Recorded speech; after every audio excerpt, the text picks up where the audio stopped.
ఈరోజు మనం ఆరోగ్యానికి ఎంతో మేలు చేసే కాకరకాయ పులిహోర గొజ్జు తయారు చేద్దాం.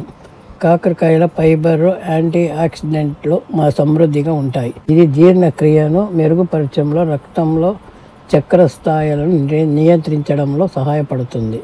ఈ రెసిపీలో కొంచెం ఎక్కువ నూనె ఉపయోగిస్తున్నాము. దీనివల్ల గుజ్జు ఎక్కువ రోజులు నిల్వ ఉంటుంది, రుచులు బాగా కలుస్తాయి. కాకరకాయ చేదు రుచి కూడా సమతుల్యం అవుతుంది. నూనె పైకి తేలడం వల్ల గుజ్జు త్వరగా పాడవకుండా ఉండటానికి సహాయపడుతుంది. ఈ విధంగా చేస్తే కాకరకాయ చేదు రుచి చాలా వరకు తగ్గిపోతుంది. ఒక్కసారి తయారు చేసి ఫ్రిడ్జ్లో నిల్వ చేస్తే దాదాపు 1 నెల రోజుల వరకు బాగా ఉంటుంది.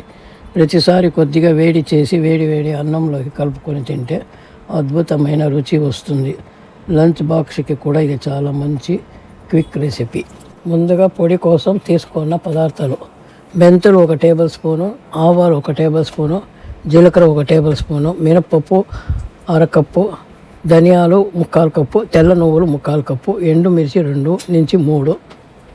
ఈ పదార్థాలను ఒక్కొక్కటిగా విడివిడిగా తక్కువ మంటపై డ్రై రోస్ట్ చేస్తే మరింత మంచి ఫలితం వస్తుంది. ముఖ్యంగా మొదటిసారి చేస్తున్న వారు అయితే ఇలా చేయండి.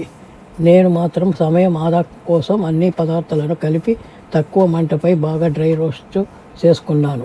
అన్నీ పూర్తిగా చల్లారిన తర్వాత మెత్తని పొడిలా గ్రైండ్ చేసి పక్కన పెట్టుకోవాలి. తాలింపు కోసం స్టవ్ను లో నుంచి మీడియం మంటలో పెట్టి 1 కప్పు నూనె వేసుకోవాలి. దీనిలో ఆవాలు 1 టీ స్పూను, జీలకర్ర 1 టీ స్పూను, శనగపప్పు 1 టీ స్పూను, మినపప్పు 1 టీ స్పూను, వెల్లుల్లి రబ్బలు 10, కరివేపాకు 1 గుప్పెడు, ఇంగు 1 టీ స్పూను వేసి మంచి సువాసన వచ్చే వరకు వేయించాలి. ఇప్పుడు 250 గ్రాముల కాకరకాయలను బాగా కడిగి గింజలు తీసి చిన్న ముక్కలుగా కట్ చేసి పెట్టుకున్న వాటిని వేసుకోవాలి. దీనిలో పసుపు 1 టీ స్పూను, ఉప్పు 2 టేబుల్ స్పూను వేసి బాగా కలుపుతూ కొద్దిగా మెత్తబడే వరకు వేయించాలి. తర్వాత ఒక పెద్ద నిమ్మకాయ అంత చింతపండును 2 గ్లాసుల నీటిలో పులుసు తీసుకొని కాకరకాయలు పోయాలి. ఇప్పుడు కారం పొడి 2 టేబుల్ స్పూను, బెల్లం పొడి 2 టేబుల్ స్పూను వేసి బాగా కలపాలి. మూత పెట్టి ఫ్లేమ్లో సుమారు 8 నుంచి 10 నిమిషాలు ఉడికించాలి. ఈ సమయంలో కాకరకాయ బాగా మెత్తబడుతుంది మరియు చింతపండు పచ్చి వాసన పూర్తిగా పోతుంది. ఇప్పుడు మూత తీసి ముందుగా తయారు చేసి పెట్టుకున్న పొడిని వేసి బాగా కలపాలి. క్రమంగా ఇది మారుతుంది. ఇప్పుడు మరో 2 టేబుల్ స్పూన్ నూనె వేసి బాగా కలిపి మళ్ళీ మూత పెట్టాలి. సిమ్లో ఉంచి నూనె పైకి తేలే వరకు ఉడికించాలి.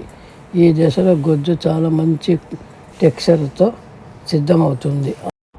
గుజ్జు పూర్తిగా చల్లారిన తర్వాత శుభ్రమైన గాజు సీసాలో నిల్వ చేయండి.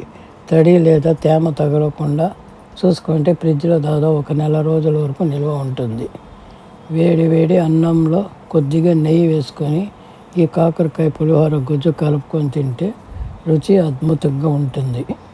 ఈ రెసిపీ మీకు నచ్చితే లైక్ చేయండి, షేర్ చేయండి. మరిన్ని సంప్రదాయ వంటకాల కోసం మా ఛానల్లో ఫాలో చేయండి.